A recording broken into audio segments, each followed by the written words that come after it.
Nuestro planeta tiene una edad de 4.500 millones de años y desde hace aproximadamente 200 millones de años las placas tectónicas se encuentran en movimiento hasta llegar a tener la forma y ubicación actual.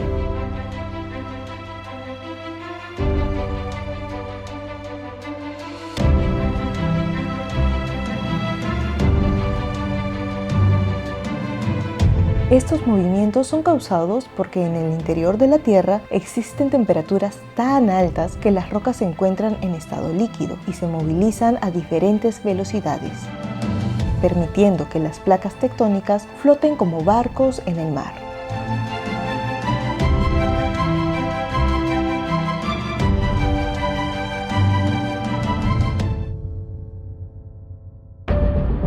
Las placas se separan y permiten que las rocas salgan del interior de la Tierra, sobre todo en los fondos oceánicos.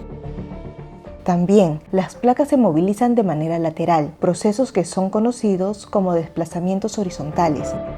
Asimismo, lo hacen de manera frontal, lo que es conocido como proceso de subducción.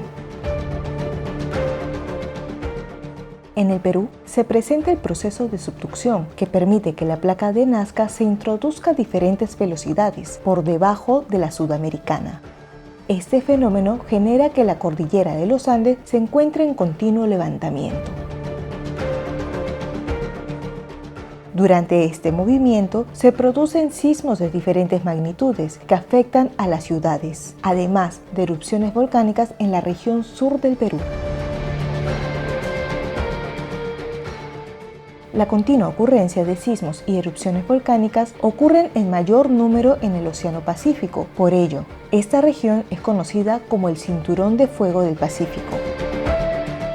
Aquí, la Tierra libera más del 80% de toda la energía que se acumula en su interior.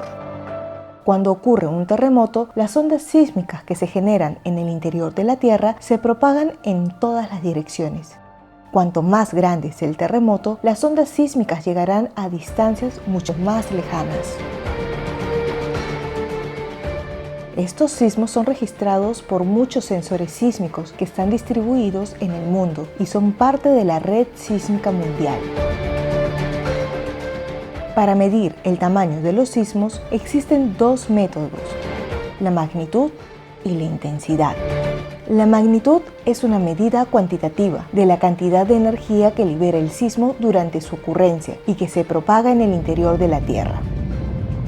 La magnitud de los sismos es estimada a partir del análisis de los registros obtenidos de los sensores sísmicos en superficie y se constituye como un valor único, tradicionalmente conocido como magnitud Richter, aunque hoy en día se hace uso de una escala homogénea universal llamada magnitud momento.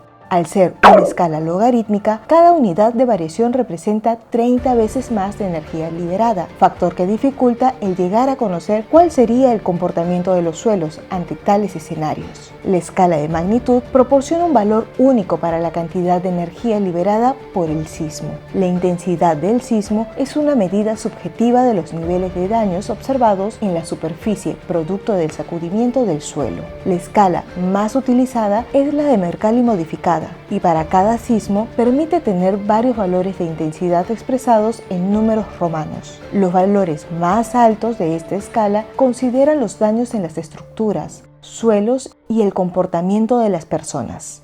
Debemos recordar siempre que los sismos no matan personas. Ellos solamente sacuden el suelo con mayor o menor intensidad.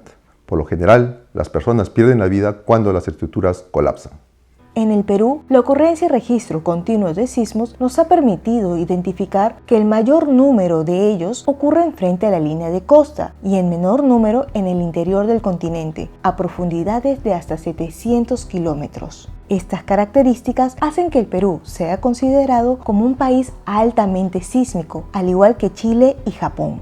En nuestro país tenemos tres tipos de sismos: los llamados sismos interplaca, que se producen debido al proceso de fricción de placas con epicentros todos frente a la línea de costa con profundidades de hasta 60 kilómetros. Aquí se han producido los sismos de Chimbote en 1970, Lima en 1974, Arequipa en 2001 y Pisco en 2007. Luego tenemos los sismos intraplaca, que se producen por la deformación interna de la placa de Nazca por debajo del continente y a profundidades de hasta 700 kilómetros. Estos sismos son menos frecuentes y pocas veces causan daño en superficie debido a que ocurren a mucha profundidad.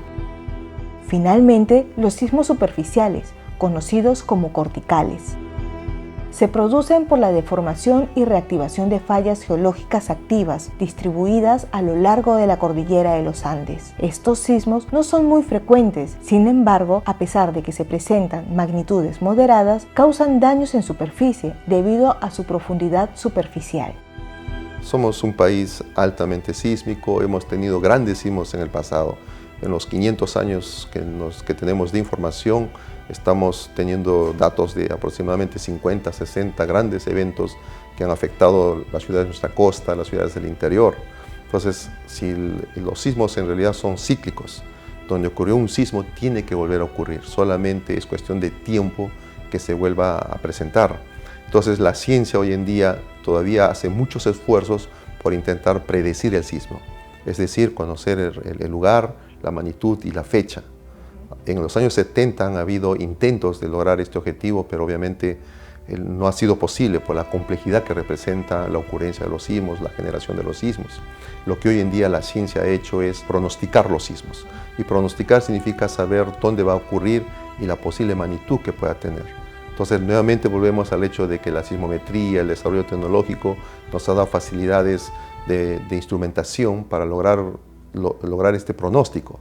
Y hoy en día, nuestra institución ha manifestado ya las últimas investigaciones de que en la zona costera del Perú existen dos zonas en este momento críticas en las cuales se tiene una alta probabilidad de que se produzca un sismo, y esa es la zona centro del Perú y la zona costa sur del Perú. En la zona centro, el último gran sismo que aparentemente ocurrió fue el de 1746. Ya pasaron más de 270 años, entonces este sismo tiene que hacerse presente en algún momento. En el sur del Perú, el de 1868, se descargó el sismo del 2001, descargó parte de esta energía, pero aún resta energía por liberarse. Y eso va a involucrar a departamentos como Moquegua, Tacna, por ejemplo, ¿no? El estudio de los sismos tiene como objetivo saber dónde ocurrirán los próximos terremotos, a fin de reducir el riesgo a cual se encuentran expuestas las diversas poblaciones que habitan en el país altamente sísmicos, tal como es el caso del Perú. En este sentido, las investigaciones que realizan los científicos peruanos del Instituto Geofísico del Perú, usando datos sísmicos y de GPS, les ha permitido identificar los lugares donde se harán presentes los sismos, así como generar escenarios de riesgos para las posibles ciudades a ser afectadas.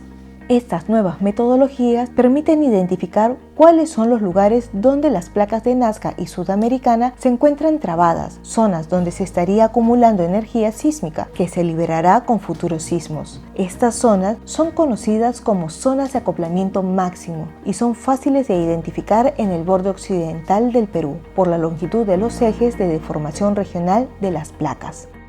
La aplicación de métodos inversos para reconstruir escenarios geodinámicos usando esta información nos permite identificar la ubicación exacta de las zonas en donde ocurrirán los próximos terremotos en el Perú. De acuerdo a las dimensiones de las áreas de color rojo, se puede estimar la magnitud del sismo. En el caso de nuestro país, se considera sismos con magnitudes mayores a 8. En el Perú, la institución científica que se encarga del monitoreo, registro y estudio de los sismos es el Instituto Geofísico del Perú. Para ello, cuenta con una red sísmica compuesta por más de 70 estaciones que transmiten los datos por satélite al Centro Sismológico Nacional, CENSIS. Del análisis y procesamiento de todos los datos recolectados, los profesionales del IGP emiten los reportes sismológicos al Instituto Nacional de Defensa Civil para la atención de las emergencias que pudieran presentarse. De igual modo, a la Dirección de Hidrografía de la Marina de Guerra del Perú para evaluar la posible generación de tsunamis. Además, al público en general a través de las redes sociales oficiales del IGP y la aplicación móvil Sismos Perú. El conocimiento científico obtenido por los investigadores del IGP es publicado en revistas internacionales especializadas, reportes técnicos, conferencias y en diversas reuniones, incluyendo las relacionadas a los simulacros nacionales. En el Instituto Geofísico del Perú seguiremos haciendo ciencia para protegernos, ciencia para avanzar. Gobierno del Perú. El Perú primero.